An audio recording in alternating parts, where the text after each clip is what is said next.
সম্মানিত মুসাল্লিয়ান ইকরাম, আল্লাহ রাব্বুল আলামিনের শুকরিয়া জ্ঞাপন করছি, যিনি আমাদেরকে আজকের জুমার দিনে যথাসময়ে মসজিদে উপস্থিত হওয়ার তৌফিক দান করেছেন।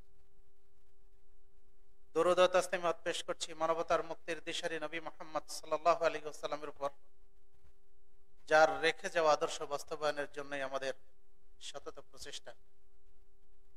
যে রাসূল আমাদের জন্য ইসলামের এই শাশ্বত জীবন আদর্শ রেখে গেছেন, আমরা তার প্রতি সংক্ষিপ্ত দরুদ পেশ করছি। আল্লাহুম্মা সাল্লি আলাইহি।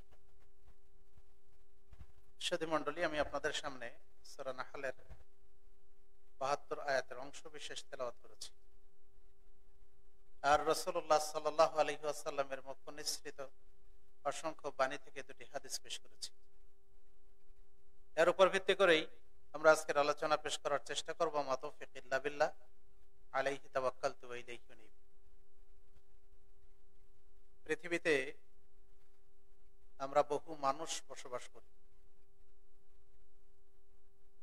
আকীদা, আদর্শ, চাল চলন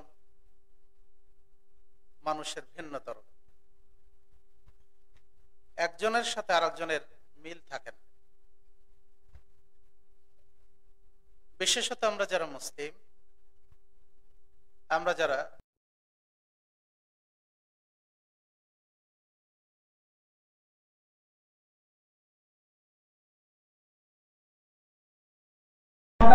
আমাদের কাছে আমানত, এই আমানত আপনার আমার প্রত্যেকে যথাযথভাবে যখন আমরা পূরণ করব, তখনই কিন্তু আমার জন্য দুনিয়াবী জীবনে যেমন আমার জন্য সুখের কারণ হবে, পরকালের জীবনে ঠিক তেমনি ভাবে সে আমার জন্য সাদাকায়ে জারিয়া হবে। রাসূলুল্লাহ সাল্লাল্লাহু আলাইহি ওয়াসাল্লাম বলেছেন, কোন বান্দা যখন জান্নাতে যাবে তখন তার মর্যাদার স্তর বৃদ্ধি হবে। সে যখন আল্লাহর কাছে বলবে যে আল্লাহ, আমি তো এত আমল করিনি, তাহলে কোত্থেকে আমার এই মর্যাদা হলো? তখন আল্লাহ বলবেন, তোমার জন্য তোমার সন্তানের দোয়ার কারণে তোমার এই মর্যাদা বৃদ্ধি হয়েছে। কিন্তু আমার সন্তানকে যদি আমি সে যে দোয়া করবে এটাই যদি না শেখে, তাহলে কি অবস্থা হলো? সে তো দোয়াই জানে না। এমনকি দেখা যায় অনেক মানুষ সন্তানদেরকে উচ্চ শিক্ষায় শিক্ষিত করে, কিন্তু মা মারা যান, তখন মায়ের জন্য তার করণীয় কি এটা সে জানে না। এই যে করোনাকালীন সময় আমরা অনেককেই দেখেছি যে পিতামাতা অসুস্থ হয়ে পড়ে আছে, বিছনায় কাতরাচ্ছে, কাছে কেউ যাচ্ছে না ভয়ে। যদি পিতামাতার ওই করোনার ওই সংক্রামক ব্যাধি আমার ভিতরেও সংক্রমিত হয়, তাহলে আমিও তো মারা যাব। সুতরাং যদি তার মধ্যে দ্বীনের জ্ঞান থাকতো, যদি তার মধ্যে কোরআন হাদিসের জ্ঞান থাকতো, তাহলে কিন্তু সেই কাজটা করতো না। কারণ সে পিতামাতাকে অবশ্যই আমানত মনে করত, অবশ্যই সে গনিমত মনে করত, অবশ্যই সে নিয়ামত মনে করত। সে কারণে নিজের জীবনের চেয়ে তাদেরকে বেশি প্রাধান্য দিত। কিন্তু তা হয় না, কারণ দ্বীনের জ্ঞান ওর মধ্যে নাই। তাহলে আমরা আমাদের সন্তানদেরকে প্রতিপালনের জন্য বিবাহের আগে এবং বিবাহের পরে আমাদের কিছু করণীয় আছে। প্রথম করণীয় হলো, নারী পুরুষ উভয়কেই তার যিনি জোড়া হবেন তাকে মুমিন হিসাবে গ্রহণ করা উচিত। আল্লাহ বলছেন, ওয়ালা তানকিহুল মুশরিকাতি হাত্তা ইউমিননা ওয়ালা আমাতুম মুমিনাতুন খায়রুম মিন মুশরিকাতিন ওয়ালাউ আ'জাবাতকুম। তোমরা কোনো মুশরিকানাকে বিবাহ করো না যতক্ষণ পর্যন্ত তারা ঈমান না আনে।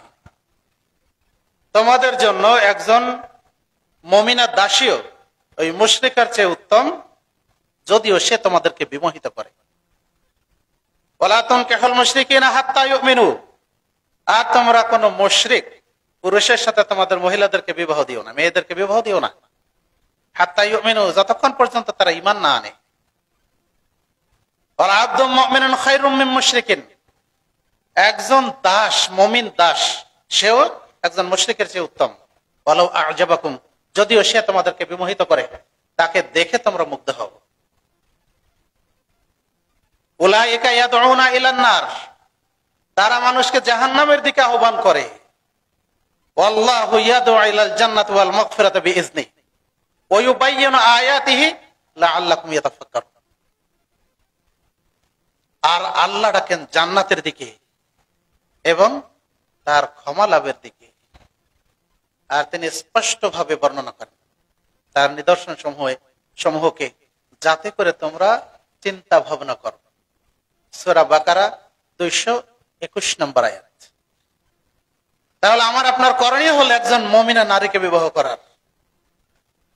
আপনি অভিভাবক, আপনার ছেলে অথবা মেয়েকে বিবাহ দিবেন, সেক্ষেত্রে বর্তমানে আমাদের দেশের প্রত্যেকটি মানুষ চিন্তা করে আমার ছেলেটাকে বিবাহ দিব, তাহলে ছেলে শ্বশুরের সম্পদের কতটুকু পাবে।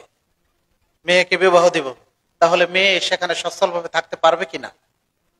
সাহাবায়ে কেরামকে তাই করতেন?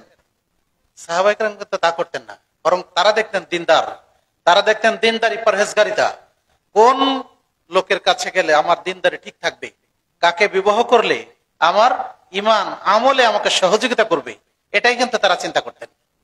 আবু হুরায়রা রাদিয়াল্লাহু আনহু থেকে বর্ণিত, তিনি বলেন রাসূলুল্লাহ সাল্লাল্লাহু আলাইহি ওয়াসাল্লাম বলেছেন, তুনকাহুল মারআতু লিআরবাঈন, মেয়েদেরকে বিবাহ করা হয় 4টে জিনিস দেখে। লিমালিহা ওয়া লিহাসাবিহা ওয়া লিজামালিহা ওয়া লিদীনিহা ফাসফার বিযাতিদ দ্বীন তারিবাত ইয়াদাক। মেয়েদেরকে বিবাহ করা হয় 4টে জিনিস দেখে। প্রথমত তার সম্পদ, যেমন আমাদের দেশে হয়। অতঃপর তার বংশ গৌরব, তার আভিজাত্য। এরপর দেখা হয় তার সৌন্দর্য, তারপর দেখা হয় তার দিনদারি।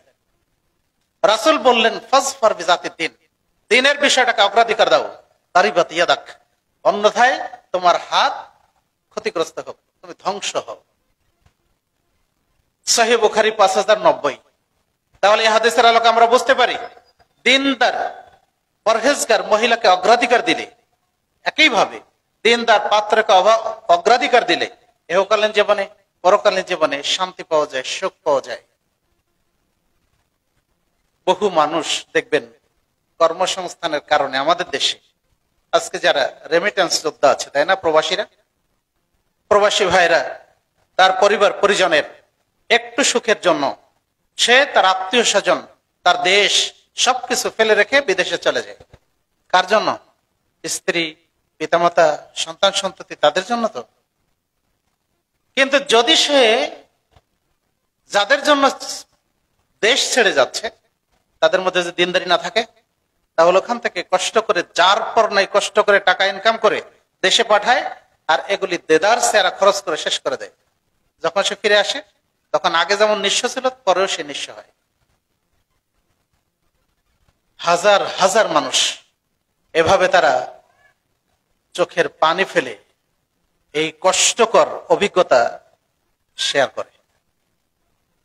আমাদের দেশে বহু মানুষ দিনদারি না থাকার কারণে আজকে বহু মানুষ এই ধরনের অনাকাঙ্ক্ষিত পরিস্থিতির শিকার হয়।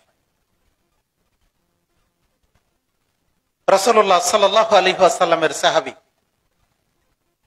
রাসূলুল্লাহ সাল্লাল্লাহু আলাইহি ওয়াসাল্লামকে প্রশ্ন করলেন, ইয়া রাসূলুল্লাহ, আবু যর গফারী রাদিয়াল্লাহু আনহু, লাউ না'লামু আইয়ুল মাল খায়রুন, আমরা যদি জানতাম যে কোন মাল উত্তম, কোন সম্পদ উত্তম, ফানাত্তাখিযুহু, আমরা সেটাকে সংরক্ষণ করতাম। রাসূলুল্লাহ সাল্লাল্লাহু আলাইহি ওয়াসাল্লাম তিনি বললেন, ওয়া আফসালুহু লিসানুন যাকিরুন ওয়া কলবুন শাকিরুন ওয়া নিসাউন মুমিনাতুন তুঈনু আলা ঈমানিহি। উত্তম সম্পদ হলো আল্লাহর জিকিরকারী জিহ্বা, আল্লাহর শুকরিয়া জ্ঞাপনকারী অন্তর, আর এমন মুমিনা নারী যে তার স্বামীকে ঈমানের কাজে সহযোগিতা করে। তাহলে কে সহযোগিতা করবে? যে মুমিন সেই তো সহযোগিতা করবে। যার ঈমান নাই সে কি সহযোগিতা করবে? না, কখনোই নয়, সে কখনোই সহযোগিতা করবে না। সুতরাং আমাদের জন্য প্রথম যেটা করণীয় সেটা হলো এই পাত্রে নির্বাচনের ক্ষেত্রে আপনি একজন দিনদার মহিলা, একজন দিনদার পরহেজগার নারীকে অগ্রাধিকার দেন। আপনার সাথে সে না খেয়ে থেকেও আপনার সহযোদ্ধা হবে, আপনার সমবেতী হবে, আপনার জন্য সহকারী হবে। কিন্তু যখন তার দিনদার না থাকবে, দিনদারি না থাকবে, তখন কিন্তু সে আপনাকে দুনিয়াবি কাজে সহযোগিতা করবে না। আরে সারা জীবন তোমার সাথে কাটিয়ে দিলাম, কিন্তু আমি তোমার কাছে কোনো সুখই পেলাম না, তো বলবেই। তাই না? আর যদি দিনদারি থাকে তাহলে সে চিন্তা করবে না আল্লাহ রাব্বুল আলামিন আমার তকদিরে এটা রেখেছিলেন, এর চেয়ে বেশি পাওয়ার কোনো সুযোগ নাই, কারণ তকদির ওটা নির্ধারিত। আল্লাহ বলছেন অফিস সামা ইরজকুকুম ওয়া মা তুআদুন, ওই আসমানে তোমাদের জন্য রিজিক রয়েছে এবং তোমাদের জন্য যা প্রতিশ্রুত তাই রয়েছে। তাহলে একজন ইমানদার মহিলা সে সবসময় চিন্তা করবে এটা তো আমার তকদির, আমার তকদিরের বাইরে গিয়ে কোনো কিছুই পাওয়া সম্ভব নয়, সুতরাং এটা অন্য কোনো মানুষের মাধ্যমে এটা সম্ভব নয়।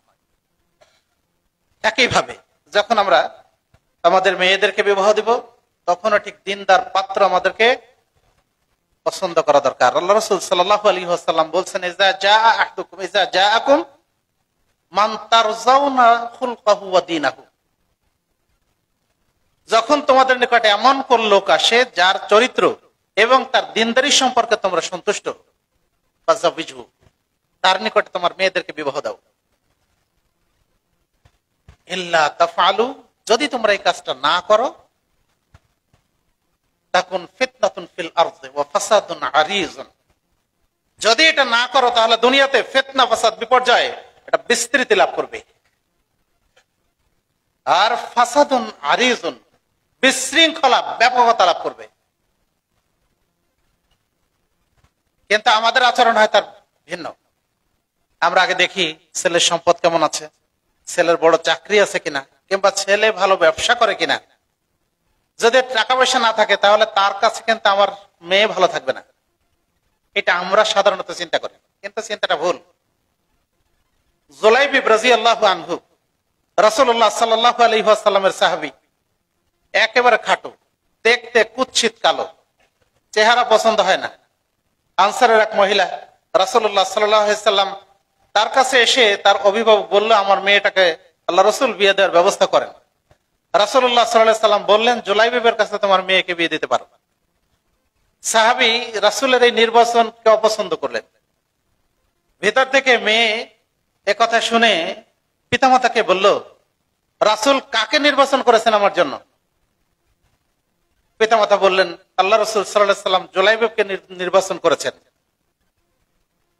মেয়েটা তখন ভিতর থেকে বলল রাসূল যেটা নির্বাচন করেছেন আমি তার সাথেই বিবাহ বন্ধনে আবদ্ধ হতে চাই।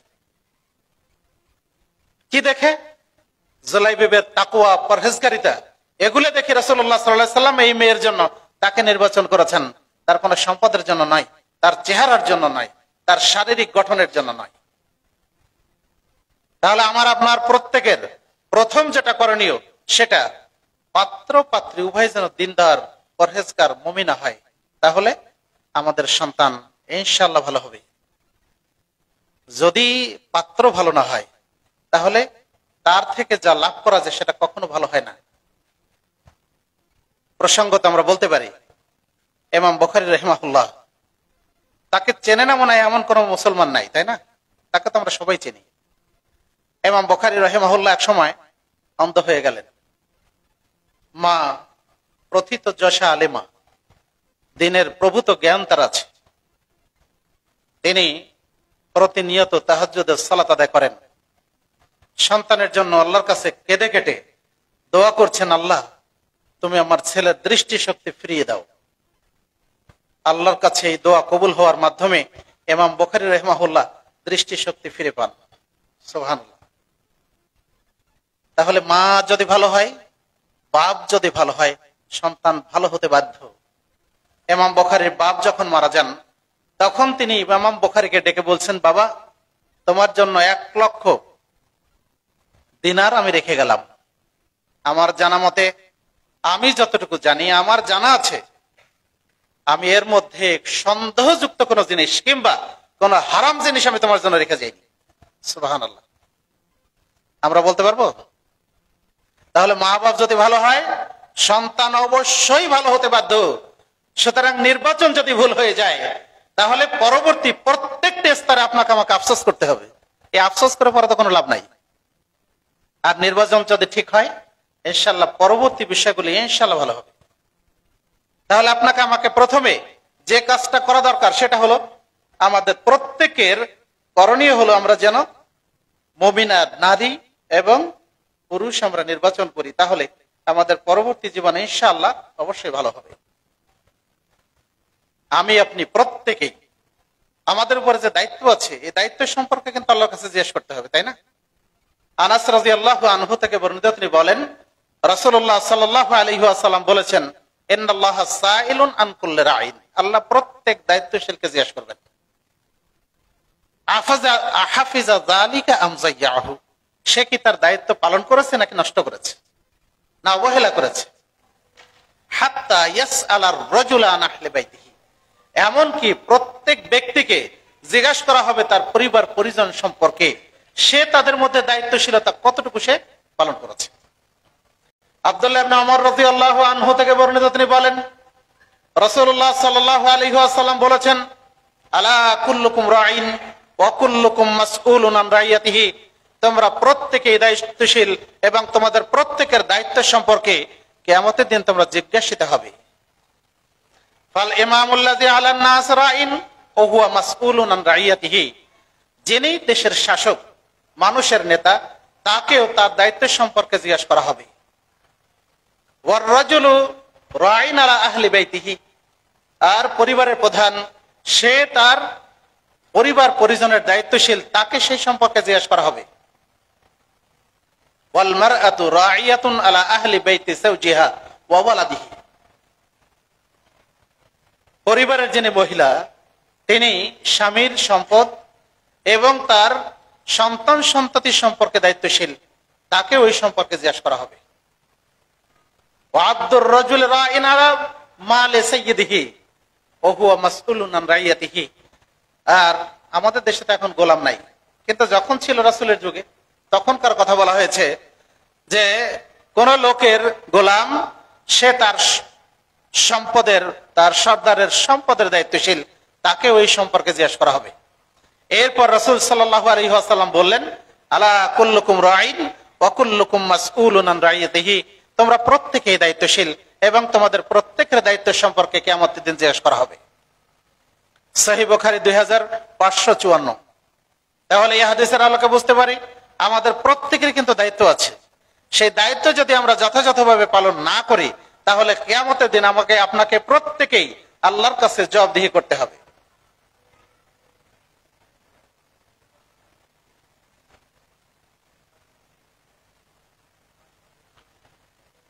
তিন নম্বর আমাদের কাজ হলো, যখন মাতৃগর্ভে ভ্রূণ স্থাপিত হয়, তখন 4 মাসের মাথায় 120 দিন যখন অতিক্রান্ত হয়, তখন আল্লাহর পক্ষ থেকে একজন ফেরেশতা আসেন, এসে এই যে অনাগত সন্তান, এর জন্য 4টি বিষয় লিখে দেওয়া হয়। 1 নম্বর হলো তার হায়াত, কতদিন বেঁচে থাকবে, তার রিজিক কতটুকু সে খাবে, কোথায় সে মৃত্যুবরণ করবে, এবং সে সৌভাগ্যশীল নাকি সে হতভাগ্য, মানে সে কি জান্নাতি নাকি সে জাহান্নামী। এই 4টি জিনিস লিখে দেওয়া হয়। আমরা জানি যে মাতৃগর্ভে সন্তান 9 মাস বা তার চেয়ে কিছু কম বেশি অবস্থান করে। সেই সময়ে যিনি প্রসূতি থাকেন, তার জন্য কিন্তু একটা গুরুত্বপূর্ণ মুহূর্ত। তার যেমন বিভিন্ন সহযোগিতা দরকার, ঠিক তেমনি ভাবে তার পরিচর্যাও দরকার। আমাদের দেশের প্রেক্ষাপটে আমরা তো জানি যে মহিলা শুধু সেবা করার জন্যই, তার যে কিছু সেবা করতে হয় এটা কিন্তু আমরা ভাবি না, কখনো ভাবি না। এমনকি সে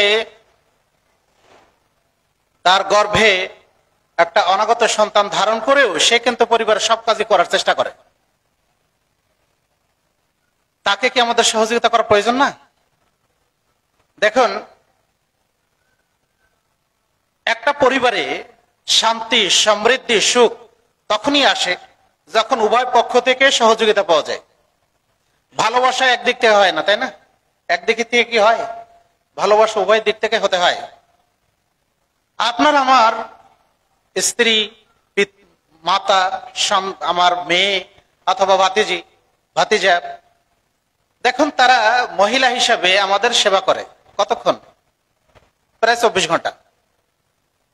আপনি আমি সরকারি চাকরি করি, ব্যবসা করি, কৃষি কাজ করি, যাই করি না কেন, আমাদের কিন্তু রেস্টের সময় আছে। হয়তো শুক্রবার আমরা কাজ করি না, কিংবা সরকারি ছুটির দিনে আমরা সেখানে আরাম বিরাম করি, কিন্তু আমাদের বাড়ির যিনি কর্ত্রী তার ছুটি কবে? আপনাকে তারা সাপ্তাহিক ছুটি দেন যে এই দিন তোমার পাক করা লাগবে না, এই দিন আমি ব্যবস্থা করব, তোমাদের পাক করা লাগবে না, এই দিন তোমরা রেস্ট নাও। আমরা কি এটা বলি কখনো? আমরা কখনো বলি না। ভারতের প্রধানমন্ত্রী কে? নরেন্দ্র মোদী, তাই না? নরেন্দ্র মোদীর একটা সাক্ষাৎকার পড়েছিলাম। ওনাকে সাংবাদিকরা প্রশ্ন করেছে, এত বিশাল রাষ্ট্র, এই বিশাল রাষ্ট্র আপনি কিভাবে পরিচালনা করেন? তখন তিনি বলছেন যে আমি এটা শিখেছি আমার মায়ের কাছ থেকে। সাংবাদিকরা বলছে সেটা কেমন? তখন তিনি বললেন যে দেখো, আমরা 5-7 জন ভাই বোন, তো আমার মা এই 5-7 জনের কখন কি পছন্দ। সাংবাদিকরা বলছে সেটা কেমন? তখন তিনি বললেন যে দেখো, আমরা 5-7 জন ভাই বোন, তো আমার মা এই 5-7 জনের কখন কি পছন্দ, কি খাবার মা কিন্তু মুখস্থ রাখেন। আমার বাপ যখন অফিস করেন তখন আমার বাপের কোন কাপড়টা ময়লা আর কোনটা পরিষ্কার করা লাগবে, কোনটা ইস্ত্রি করতে হবে, এটা মার মুখস্থ থাকে। যখন তিনি অফিসে যাবেন তখন শার্ট প্যান্টটা আগাইয়ে দেন, কোটটাও আগাইয়ে দেন, এমনকি জুতাটা পরাই দেন পর্যন্ত। যদি কখনো আমার বাড়ির কাজের মেয়ে না আসে তখন মা কিন্তু সেই কাজগুলি সবই সামলান। যদি বাড়ির কেউ অসুস্থ থাকে, কেউ নাই, মা অসুস্থ আছেন, তারপরও কিন্তু মা আমার পরিবারের সব খোঁজ খবর তিনি প্রতিপালন করেন। একজন অবলা সরলা নারী যদি এত কিছু করতে পারেন, তাহলে আমি তো একজন পুরুষ, আমি কেন পারবো না? তাই না? শিক্ষণীয় বিষয় না আমাদের জন্য। ওমর রাদিয়াল্লাহু আনহু, তার কাছে তার দেশের একজন লোক স্ত্রীর ব্যাপারে অভিযোগ করার জন্য সেখানে গিয়েছে। তিনি বৈঠকখানে বসে আছেন আর ভিতর থেকে শুনতে পাচ্ছেন যে উচ্চবাচ্য হচ্ছে। কিছুক্ষণ পর লোকটা বের হয়ে চলে যাচ্ছেন। ওমর রাদিয়াল্লাহু আনহু বের হয়ে দেখছেন যে লোকটা চলে যাচ্ছে। তখন তিনি জিজ্ঞেস করলেন যে চলে যাচ্ছ কেন, কি জন্য আসলে আমাকে তো বললা না? তখন বলছে যে আমার উত্তর পাওয়া হয়ে গেছে। কি রকম উত্তর পেলে? সে বলছে যে আমি এসেছিলাম আমার স্ত্রীর ব্যাপারে কিছু কথা আপনাকে বলার জন্য, যাতে করে আপনি নসিহত করেন, সে যেন ঠিক হয়ে যায়। কিন্তু আমি এসে দেখলাম যে আপনার স্ত্রী আপনার উপর চড়াও হয়ে আছে, সুতরাং আমি আর আপনার কাছে কি অভিযোগ করব? আমার উত্তর পাওয়া হয়ে গেছে। তখন তিনি বলছেন যে শোনো বাবা, দেখো আমার স্ত্রী আমার সেবা করে, আমার সন্তান প্রতিপালন করে, আমার জন্য পাকশাক করে দেয়, আমার কাপড় চোপড় পরিষ্কার করে দেয়, আমার দিনে রাতে সবসময় সে আমার সেবা করে। মাঝে মধ্যে সে যদি আমার উপরে একটু চড়াও হয়, একটু যদি সে রাগ করে, তাহলে সেক্ষেত্রে তো আমার ধৈর্য ধারণ করা উচিত।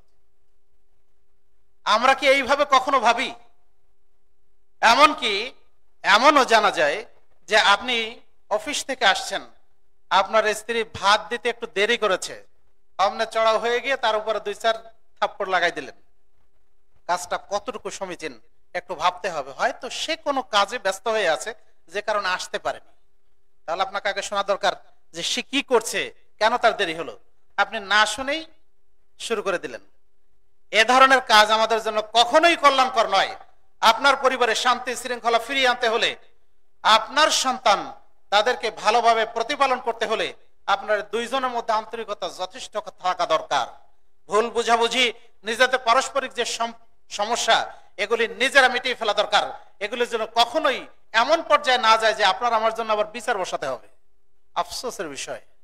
অথচ দেখা যায় যে স্বামী স্ত্রীর মধ্যে আইন আদালত হয়, তাই না? কখন হয়? যখন আমাদের মধ্যে পারস্পরিক এই সম্পর্ক, পারস্পরিক আমাদের এই বোঝাপড়া, এটা যখন সঠিক ওয়েতে না হয়, যখন এটা ভালোভাবে না হয়, তখনই কিন্তু এটা এত দূর পর্যন্ত গড়ায়। তাহলে আমরা উভয়ই নিজেরা, যেহেতু সংসার আমার, যেহেতু পরিবার আমার, সুতরাং আপনাকে আমাকে অবশ্যই কিছু ছাড় দিয়ে আর কিছু তাকে সেবা করে অবশ্যই সামনের দিকে এগিয়ে যেতে হবে। প্রতিদিন তো গোসল করার পরে আপনার আমার কাপড়টা আমরা রেখে দিয়ে চলে যাই। কে ধৌত করে? আমার আপনার স্ত্রী তো ধৌত করে। কিন্তু যখন সে অসুস্থ থাকে তখনকার বেলায়, তখন কি আপনার আমার উচিত নয় যে তাই একটু ধুয়ে দিই আমি? তাহলে আপনি মাসে একদিন করবেন আর সে কিন্তু 365 দিনই করে। সুতরাং এই বিষয়টা আমাদের প্রত্যেকেরই একটু চিন্তা করা দরকার তাহলে কিন্তু আপনার আমার পরিবার ইনশাল্লাহ ভালো হবে। আর যখন পরিবার ভালো হবে তখন সেখান থেকে ভালো সন্তান ইনশাল্লাহ বেরিয়ে আসবে। আর যখন পরিবার খারাপ হবে তখন কিন্তু সন্তান ভালো আশা করা যাবে? আদৌ আশা করা যাবে না। সুতরাং আমরা চেষ্টা করব, আল্লাহ আমাদেরকে তৌফিক দান করুন, আল্লাহুম্মা আমিন। এবারে ধরুন সন্তান জন্মগ্রহণ করলে আমাদের করণীয় কি হবে? সন্তান যখন জন্মগ্রহণ করে তখন আমাদের দেশে প্রচলিত আছে ডান কানে আজান দিতে হয় আর বাম কানে একামত বলতে হয়, তাই তো নাকি ভুল বললাম কি? এটা প্রচলিত আছে। কিন্তু নবজাতকের ডান দিকে আজান এবং বাম দিকে একামত দেওয়ার যে হাদিস, দুটোই জয়ীফ। জয়ীফ হাদিস দিয়ে কোনো বিধান, কোনো ইবাদত এটা সাব্যস্ত হয় না। সুতরাং মুমিন তার সন্তান জন্মগ্রহণ করেছে, সে অবশ্যই মুমিন হবে। রাসূলুল্লাহ সাল্লাল্লাহু আলাইহি ওয়াসাল্লাম বলেছেন, কুল্লু মাউলুদিন ইউলাদু আলাল ফিতরা ফাআবাওয়াহু ইউহাব্বিদানিহি আও ইউনাসসিরানিহি আও ইউমাজ্জিসানিহি। প্রত্যেক আদম সন্তান ইসলামের উপর জন্মগ্রহণ করে, অতঃপর পিতামাতা তাকে ইহুদি বানায় অথবা নাসারা বানায় অথবা তাকে অগ্নি উপাসক বানায়। সহিহ মুসলিমে এসেছে আও ইউশরিকানিহি, অথবা তাকে মুশরিক বানায়। তাহলে সে কিন্তু ইসলামের উপর জন্মগ্রহণ করেছে, তাকে নতুন করে এখন আর আজান একামত শোনানোর দরকার নাই, যেহেতু হাদিস সহিহ নাই। যদি সহিহ হতো তাহলে অবশ্যই আমরা আমল করতাম। তাহলে আমাদের জন্য করণীয় কি? করণীয় হলো যখন সন্তান জন্মগ্রহণ করে তখন প্রথম যেটা কাজ সেটা হলো তাকে তাহনিক করাতে হবে।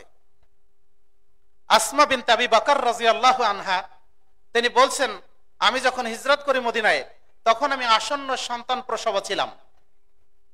আমি মদিনায় হিজরত করে প্রথম কুবাতে আমি সেখানে অবতরণ করলাম, আর সেখানেই আমার সন্তান আব্দুল্লাহ জন্মগ্রহণ করলো। আমি সন্তান নিয়ে রাসূল সাল্লাল্লাহু আলাইহি ওয়াসাল্লামের দরবারে গেলাম। রাসূলুল্লাহ সাল্লাল্লাহু আলাইহি ওয়াসাল্লাম তিনি খেজুর চিপিয়ে আমার সন্তানের মুখে এটা লাগিয়ে দিলেন।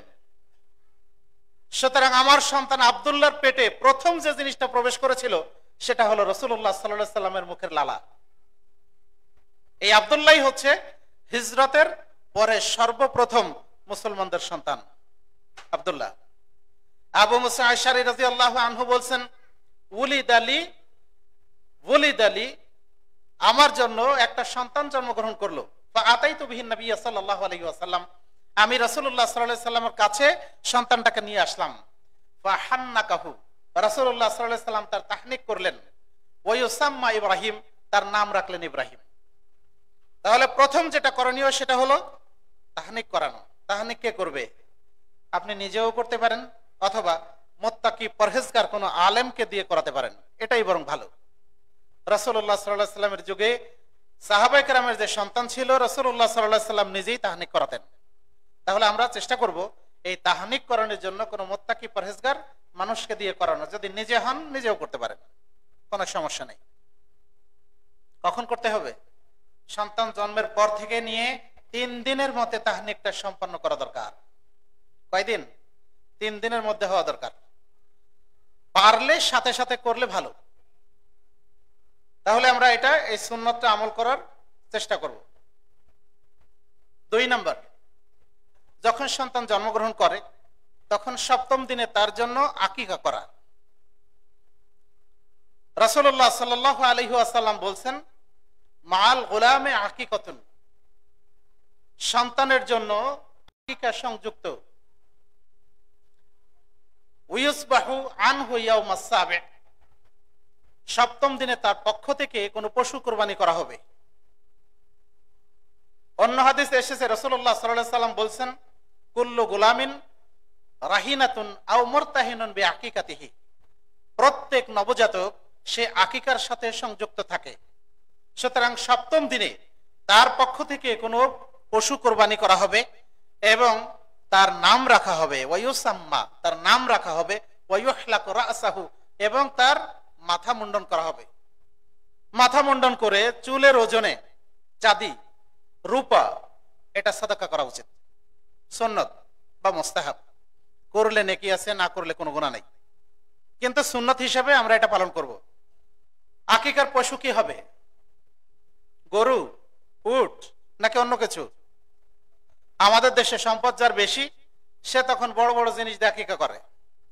আর একটা জিনিস মানুষের জানা আছে, কোরবানি হয় না, কোরবানি, তখন কোরবানির সাথে একটা গরু 7 ভাগ, এই 7 ভাগের মধ্যে 1 ভাগ আকিকা আর বাকি 6 ভাগ হচ্ছে কোরবানি।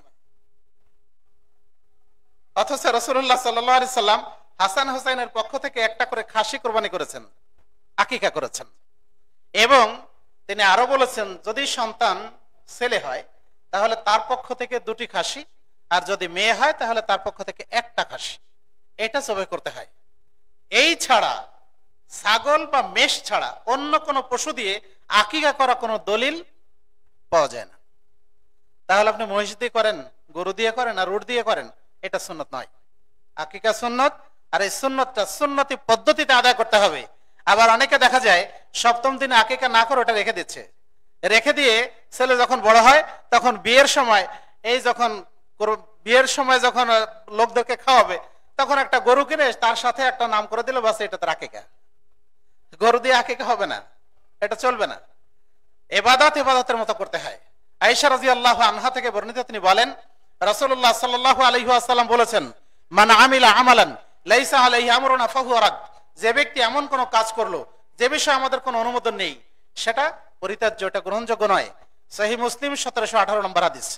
তাহলে আমল হতে হবে আল্লাহ এবং আল্লাহ রাসূল যেভাবে দেখিয়েছেন ওইভাবে, যদি তার বাইরে হয় ওটা ইবাদত হবে না, ওটা আর কিছু হবে, ওটা বিদআত হবে। সুতরাং ইবাদতটাকে ইবাদতের মতো করতে হবে। বাকি থাকলো যদি কোনো সন্তান মারা যায় তাহলে তার পক্ষ থেকে কি করা হবে? যদি সন্তান মারা যায় তাহলে সালাফে সালেহিনের বক্তব্য হচ্ছে, যেহেতু রাসূলুল্লাহ সাল্লাল্লাহু আলাইহি সাল্লাম বলছেন সন্তান আকিকার কারণে ঝুলন্ত থাকে, তার মানে আকিকার কারণে ঝুলন্ত থাকে বলতে সন্তান পরকালীন জীবনে পিতামাতার জন্য যদি শৈশবে মারা যায় তাহলে হাত ধরে অথবা কাপড় ধরে টেনে নিয়ে জান্নাতে যাবে। যদি একে আকিকা করা না হয় তাহলে এই ফজিলতটা পাবে না। তাহলে গুরুত্বপূর্ণ। সুতরাং এই আকিকা আমাদের প্রত্যেকেরই 7ম দিনে পারতপক্ষে করা উচিত। তাহলে আমরা সন্তান যদি মারা যায়, ধরে নেন 7 দিনের আগে মারা গেছে, যদি সামর্থ্য থাকে আকিকা করা উচিত, যদি সামর্থ্য না থাকে না করলে কোনো সমস্যা নেই, ক্ষতি নেই। সামর্থ্য থাকলে আমরা চেষ্টা করব তার পক্ষ থেকে আকিকা করার। আল্লাহ তৌফিক দান করুন, আল্লাহুম্মা আমিন। এবং যেটা বললাম আকিকার পশু দিয়ে করতে হবে, সেটা খাসি অথবা মেষ, গরু, উট এগুলি দিয়ে নয়। এখন যদি কারো ছেলে সন্তান জন্মগ্রহণ করে কিন্তু তার 2টা খাসি আকিকা করার কোনো সুযোগ নাই বা সামর্থ্য নাই, তখন তিনি কি করবেন? তখন তিনি একটা করলেই যথেষ্ট হবে। বুঝা গেল? একটা করলেই যথেষ্ট হবে। এর সাথে আরেকটা জিনিস আমরা বলে দেই, সেটা হলো এই, যেহেতু মানুষ আগে দিনদার বা দিন নিয়ে, ইসলাম নিয়ে এত চিন্তা করতো না, সুতরাং অনেকেরই এমন অবস্থা যে এই বয়সে এসেও তার আকিকা করা হয়নি। হতে পারে এরকম, পিতামাতা জানতো না তাই করেনি। তাহলে এখন কি দরকার? এখন আপনার আমার সামর্থ্য আছে, আমরা আমাদের পক্ষ থেকে নিজের আকিকা করতে পারি, আপনি করতে পারেন। তাহলে আপনার পিতামাতার পক্ষ থেকে আপনি যদি আকিকা করেন সেই ফজিলতটা পিতামাতা ইনশাআল্লাহ পেয়ে যাবে। আমরা চেষ্টা করবো ইনশাআল্লাহ। আল্লাহ তৌফিক দান করুন, আল্লাহুম্মা আমিন। তাহলে প্রথম যেটা কাজ ছিল সেটা হলো তাহনিক করা, 2 নম্বর কাজ হলো আকিকা করা এবং তার মাথা মুন্ডন করে এই ওজনের চাঁদি সাদাকা করা, রূপা সাদাকা করে দেওয়া। 3 নম্বর কাজ হলো তার সুন্দর নাম রাখা। নাম কি হবে? নাম কি হবে বলেন? সুইট, তাই না? নাম হবে সুইট, মানে যাতে হিন্দু, বৌদ্ধ, খ্রিস্টান কোনো কিছু বোঝা না যায়, এই জন্য এই নাম রাখবে সুইট। নাম রাখছে ড্রিম, স্বপ্ন, মানে এমন নাম রাখবে যেন এগুলো কিছু বোঝা না যায়। আমি মুসলিম, আমার নাম ইসলামী পরিচয় বহন করবে, এটাই স্বাভাবিক।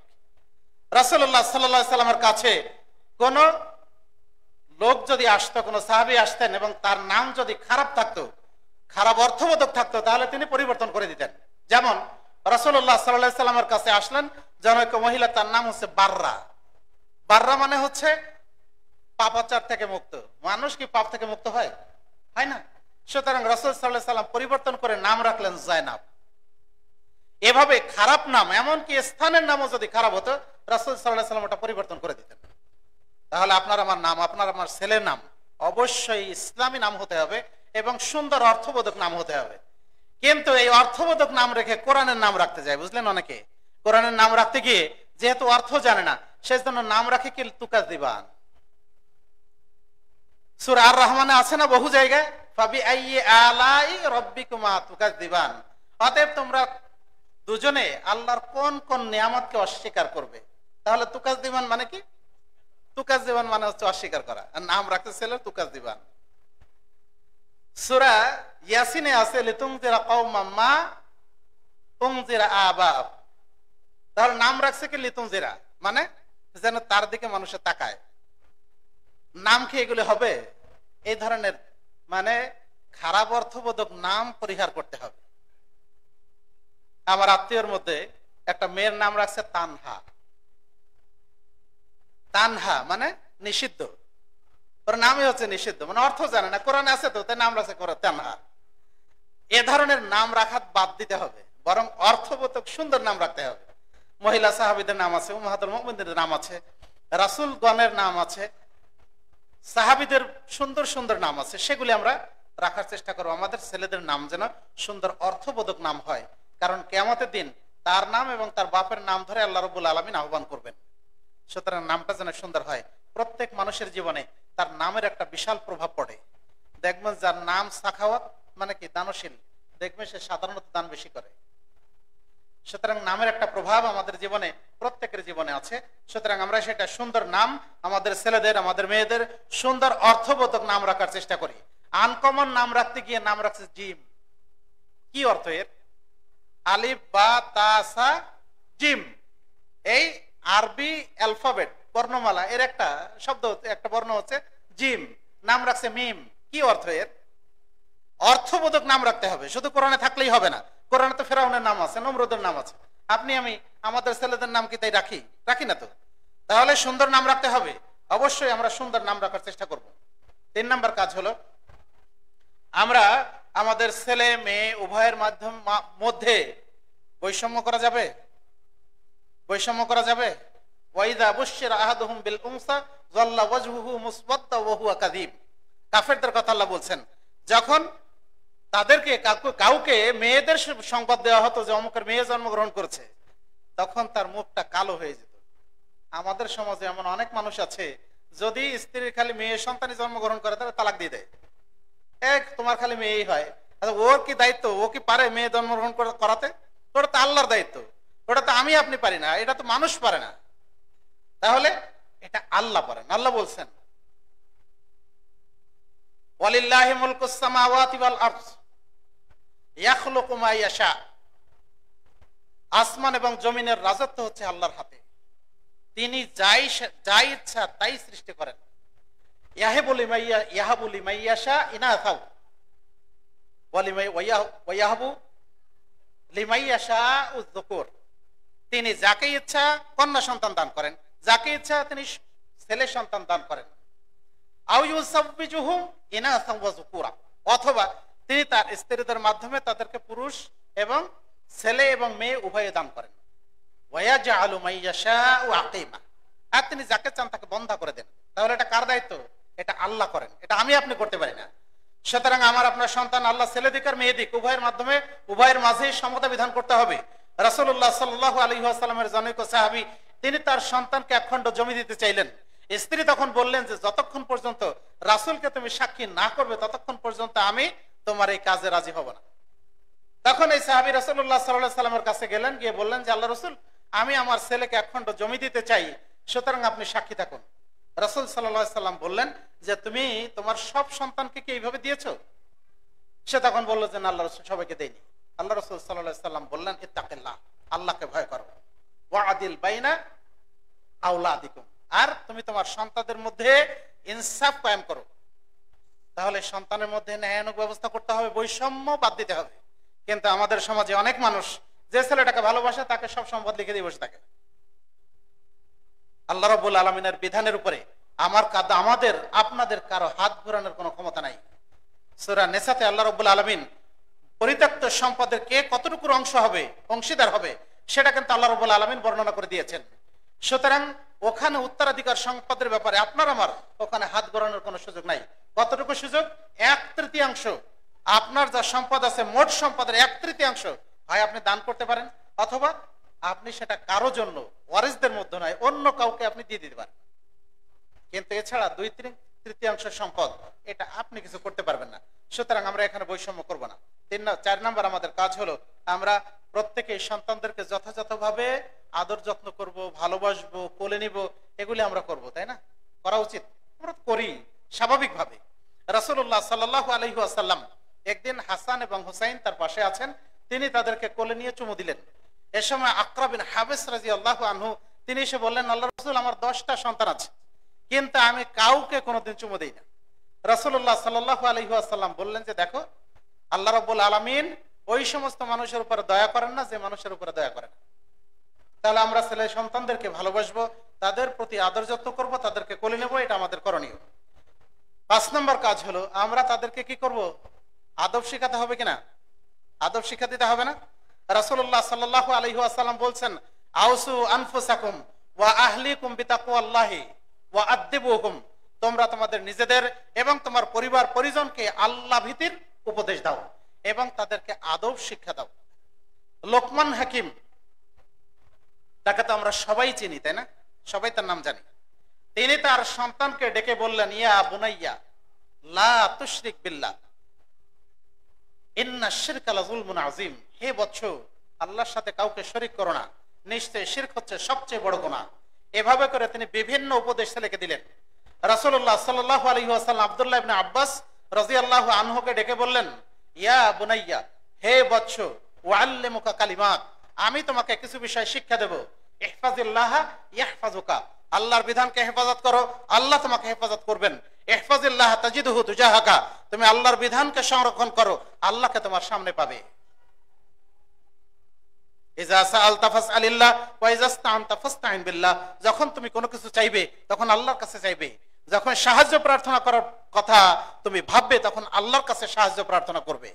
ওয়ালাম লাউ আন্না হাযিহিল উম্মাহ আই ইয়াজতামু আই ইয়ানফাউকা বিশাইইন, যদি এই পৃথিবীর সমস্ত মানুষ সমবেত হয় যে তোমার কোনো উপকার করবে, লা ইয়ানফাউকা বিশাইইন ইল্লা ক্বাদ কাতাবাল্লাহু লাক, পৃথিবীর কারো পক্ষে এটা সম্ভব নয় অতটুকু ব্যতীত যতটুকু আল্লাহ তোমাদের ভাগ্যে রেখেছেন।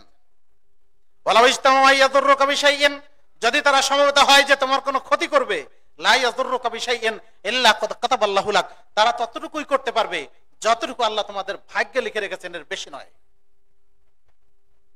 রফিআতিল আকলাম ওয়াজাফাতিস সুহুফ, কলম উঠিয়ে নেওয়া হয়েছে আর ভাগ্যলিপি এই দফতর এটাও শুকিয়ে গেছে, সুতরাং নতুন করে আর কোনো ভাগ্য লেখা হবে না।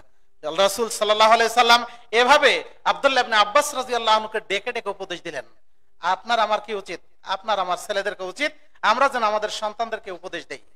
তাহলে কি হবে? সন্তান বখাটে হবে না, সন্তান বকে যাবে না। আমি যদি তাদেরকে প্রতিনিয়ত খেয়াল রাখি, খোঁজখবর রাখি, তাহলে সে অন্তত খারাপ কাজে লিপ্ত হবে না ইনশাআল্লাহ। কিন্তু সমস্যা হলো এই, আমাদের মধ্যে যাদের সম্পদ বেশি আছে তারা ছেলের চাহিদা মতো সম্পদ আমরা দিয়ে দেই। টাকা চায়, টাকা দিয়ে দেই, পয়সা চায়, দিয়ে দেই, জিজ্ঞাসা করি না তুমি এটা দিয়ে কি করবে। আর এই বেশি টাকা পেয়ে কি হয়? এই যে ঢাকাতে মনে আছে কিনা আপনাদের, একটা স্বনামধন্য জুয়েলার্সের মালিক, তার ছেলে কি ঘটনা ঘটালো, নাম বলছি না আমি, কি ঘটনা ঘটালো?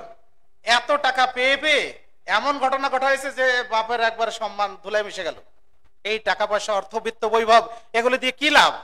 কি হবে এগুলি দিয়ে? এগুলি যদি আমার দুনিয়াতে আমার সম্মান বিনষ্টের কারণ হয়, এটা যদি পরকালীন জীবন আমার শাস্তির কারণ হয়, তাহলে এগুলি দিয়ে কি লাভ?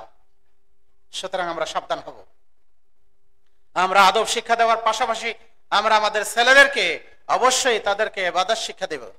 আল্লাহ বলছেন, ওয়া'মুর আহলাকা বিস-সালাতি ওয়াসতাবির আলাইহা, তুমি তোমার সন্তানদেরকে সালাতের নির্দেশ দাও এবং তার উপরে তুমি দৃঢ় থাকো।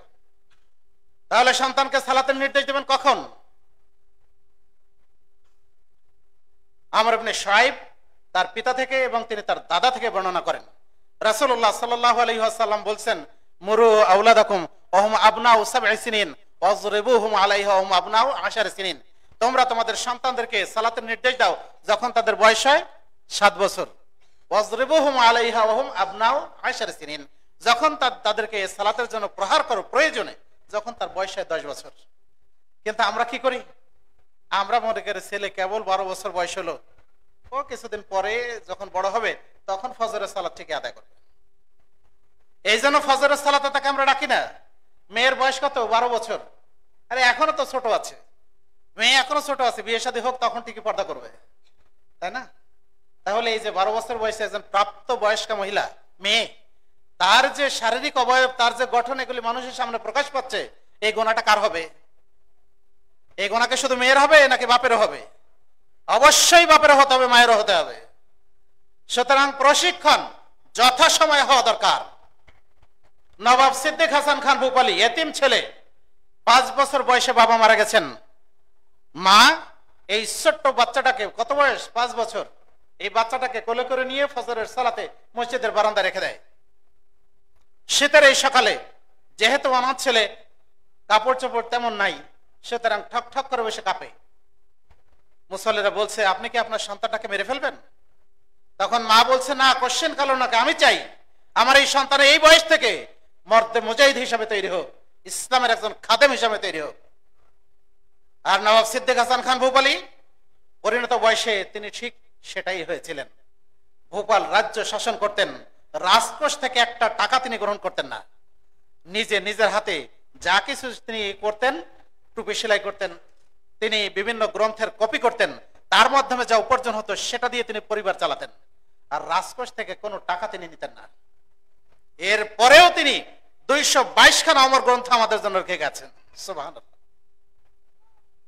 তাহলে সময় মতো যদি আপনি প্রশিক্ষণ দেন, যখন বড় হবে তখন অবশ্যই তার এই অভ্যাসে পরিণত হবে। আপনি যখন 7 বছর বয়স থেকে তাকে সালাত শিখাবেন, তখন এটা তার অনেকটাই অভ্যাসে পরিণত হয়ে যাবে। যখন সে বড় হবে তখন সে সালাত ছেড়ে দিয়ে কখনো থাকবে না। কিন্তু যখন আপনি 15 বছর বয়সে তাকে শিক্ষা দিতে যাবেন, তখন তার কিছুটা বুদ্ধিশুদ্ধি হয়েছে। তখন একদিন 2 দিন বলবেন, তৃতীয় দিন সে বলবে যে আব্বা শুধু নামাজ করে, ওনার আর কোনো কাজ নেই, আমার এত লেখাপড়া, আমি এইগুলি বাদ দিয়ে শুধু নামাজ নিয়ে পড়ে থাকবো। তাহলে কি হবে? আপনার এই শিক্ষা দিয়ে কি হবে? কোনো কাজে লাগবে? কোনো কাজে লাগবে না। সুতরাং আপনাকে আমাকে অবশ্যই খেয়াল করতে হবে কখন কোন সময় প্রশিক্ষণ দেওয়া দরকার, সেই সময় সন্তানকে প্রশিক্ষণ দেন। 4 নম্বর বিষয় হলো, ওকে দিন শিখান, দ্বীনে ইলম তাকে শেখানোর চেষ্টা করেন।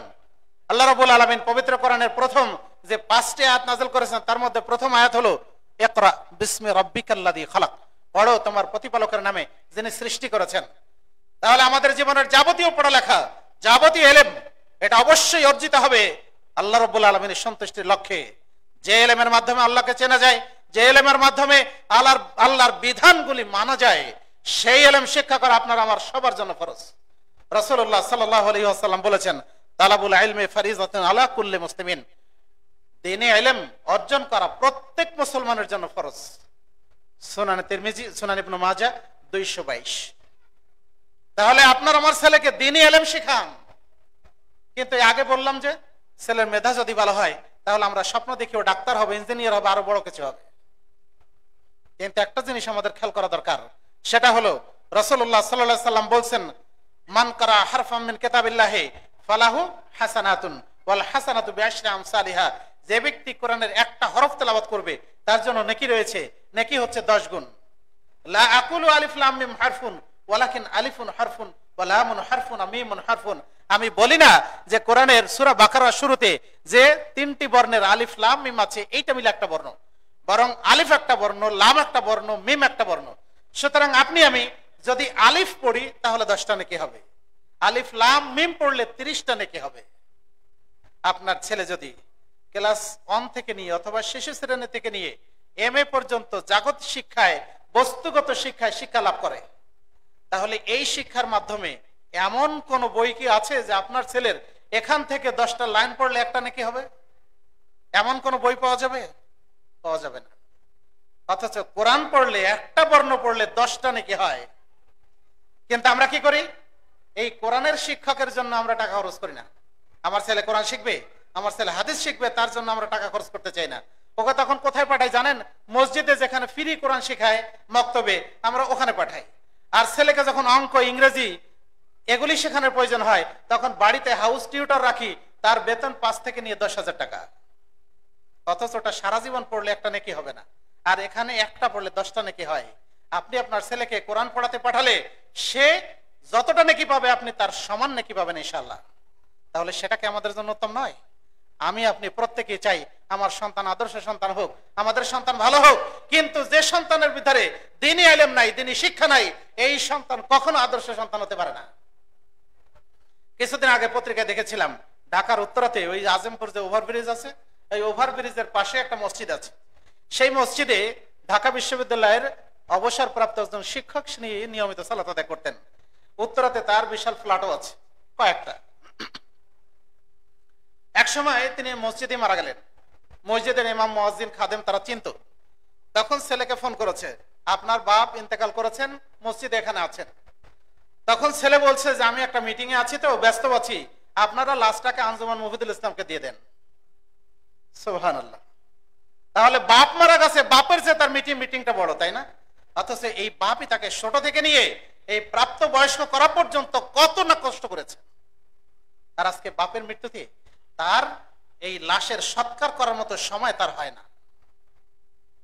করোনাকালীন সময় রাজশাহী বিশ্ববিদ্যালয়ের অন্যতম প্রফেসর, অন্যতম শিক্ষক, তিনি যখন আক্রান্ত, তখন ছেলেরা ভয়ে বাপের কাছে কেউ যায় না, হাসপাতালে নিয়ে যেতে হবে তাও যায় না। কারণ হলো যদি তার ভিতরে এই করোনার ভাইরাস যদি সংক্রমিত হয়, তখন তার ডিপার্টমেন্টের ছেলেরা স্যারকে নিয়ে মেডিকেলে গেল, ডাক্তার দেখালো, এরপর বাড়িতে এসে পৌঁছে দিল। তখন স্যার আফসোস করে বলছে, আমার ছেলেদেরকে এত বড় না করে যদি তোমাদের মতো ছাত্র বানাতে পারতাম তাহলে এটা আমার জন্য ভালো হতো।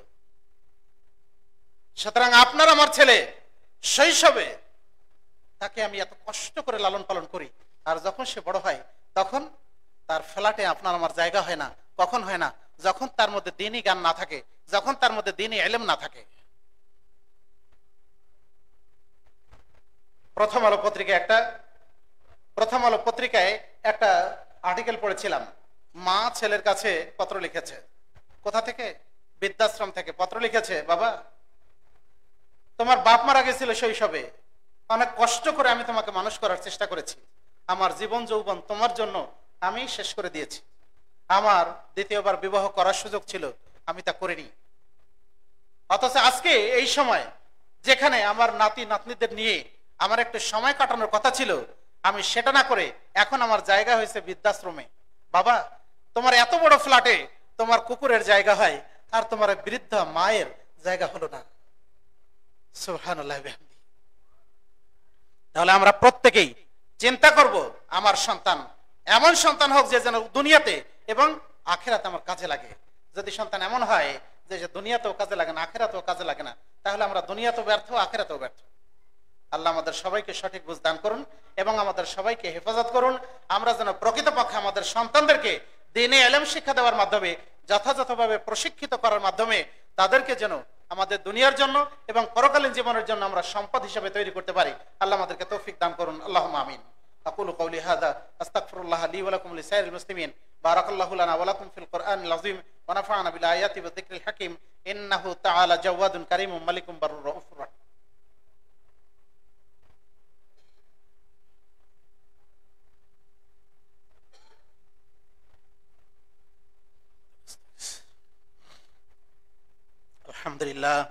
আলহামদুলিল্লাহ কাফা ওয়া সালামুন আলা ইবাদিহিল্লাযিনা ইসতাফা, আম্মা বা'দ। আউযু বিল্লাহি মিনাশ শাইতানির রাজীম। বিসমিল্লাহির রহমানির রহিম। ইন্নাল্লাহা ওয়া মালাইকাতাহু ইউসাল্লুনা আলান নবী ইয়া আইয়ুহাল্লাযিনা আমানু সাল্লু আলাইহি ওয়া সাল্লিমু তাসলিমা।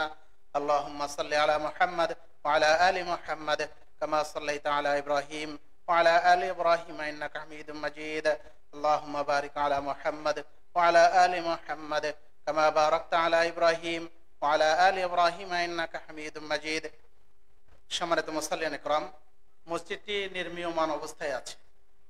সুতরাং এর জন্য যেমন সহযোগিতা প্রয়োজন, ঠিক তেমনি ভাবে এই মসজিদের পাশেই কিছু জায়গা আছে যার দাম হচ্ছে 2,05,00,000 টাকা।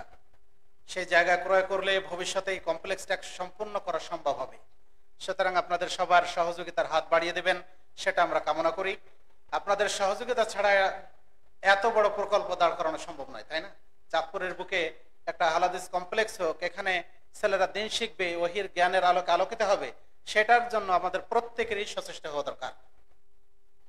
আর একটা বিষয় আপনাদেরকে বলবো, যেটা বললাম যে সন্তান প্রতিপালনে আমাদের যে জিনিসটা দরকার, সন্তানের জন্য একটা পরিবেশ দরকার। দেখেন, নর্দমায় কখনো ভালো মাছ বাস করে না। তাহলে আমার আপনার ছেলে ভালো জায়গায় থাকতে হলে ভালো পরিবেশ তাকে দিতে হবে। আমার আপনার ছেলে ভালো হতে হলে তার সঙ্গী ভালো দিতে হবে, তাহলে ছেলে ভালো হবে।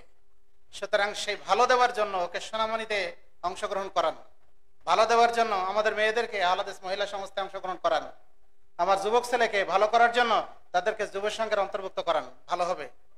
বন্ধু ভালো হলে সেও ভালো হবে। আল মারউ আলা দীনি খালিলিহি, রাসূল বলছেন প্রত্যেক মানুষ তার বন্ধুর রীতিনীতি গ্রহণ করে। ফালিয়ানজুর আহাদুকুম বিমা ইউখালিলু, সুতরাং তোমাদের প্রত্যেকেই যেন খেয়াল করে তার বন্ধুকে। আমরা সেটা খেয়াল করব, পরিবেশ দিব, তাকে সুযোগ দিব, তার বন্ধু যেন ভালো হয় সেটা আমরা দিব, তাহলে অবশ্যই সে ভালো হবে। আর একটা বিষয় আপনাদেরকে স্মরণ করিয়ে দিতে চাই, সেটা হলো এই আহলে হাদিস আন্দোলন বাংলাদেশের মুহতারাম আমিরে জামাত প্রফেসর ডক্টর আসাদুল্লাহ গালিব, তিনি বসুন্ধরার এভার কেয়ার হাসপাতালে গতকালকে তার পায়ের অস্ত্রোপচার হয়েছে। তিনি সেখানে চিকিৎসাধীন আছে। তার জন্য আমরা দোয়া করি আল্লাহ যেন তাকে পরিপূর্ণ সুস্থতা দান করেন, আল্লাহুম্মা আমিন। সেই সাথে আমাদের মধ্যে যারা অসুস্থ আছেন তাদের জন্য দোয়া করছি আল্লাহ যেন সবাইকে সুস্থতা দান করেন, আল্লাহুম্মা আমিন। যারা অসুস্থ আছেন, যারা বিভিন্ন অসুবিধায় আছেন, আল্লাহ যেন তাদের অসুবিধা দূর করে দেন, আল্লাহুম্মা আমিন। যারা ঋণগ্রস্ত আছেন, আল্লাহ যেন তাদের ঋণ পরিশোধ করার তৌফিক দান করেন, আল্লাহুম্মা আমিন। সেই সাথে আমাদের মধ্যে যারা মারা গেছেন, তারা কি অবস্থায় আছে আমরা জানি না, আমরা তাদের জন্য দোয়া করব আল্লাহ যেন তাদের সবার কবর আযাব মাফ করে দেন, আল্লাহুম্মা আমিন। সবাইকে যেন জান্নাতুল ফিরদাউস দান করেন, আল্লাহুম্মা আমিন। ইবাদাল্লাহ রাহিমাকুমুল্লাহ, ইন্নাল্লাহা ইয়া'মুরুকুম বিল আদলি ওয়াল ইহসান ওয়া ইতা'i যিল কুরবা ওয়া ইয়ানহা আনিল ফাহশাই ওয়াল মুনকারি ওয়াল বাগই ইয়া'iযুকুম লা'আল্লাকুম তাযাক্কারুন উযকুরুল্লাহা ইয়াযকুরুকুম ওয়াদউহু ইয়াস্তাজিব লাকুম ওয়া লাযিকরুল্লাহি তাআলা আ'লা ওয়া আওলা ওয়া আজাল্লু ওয়া আতাম্মু ওয়া আকবার।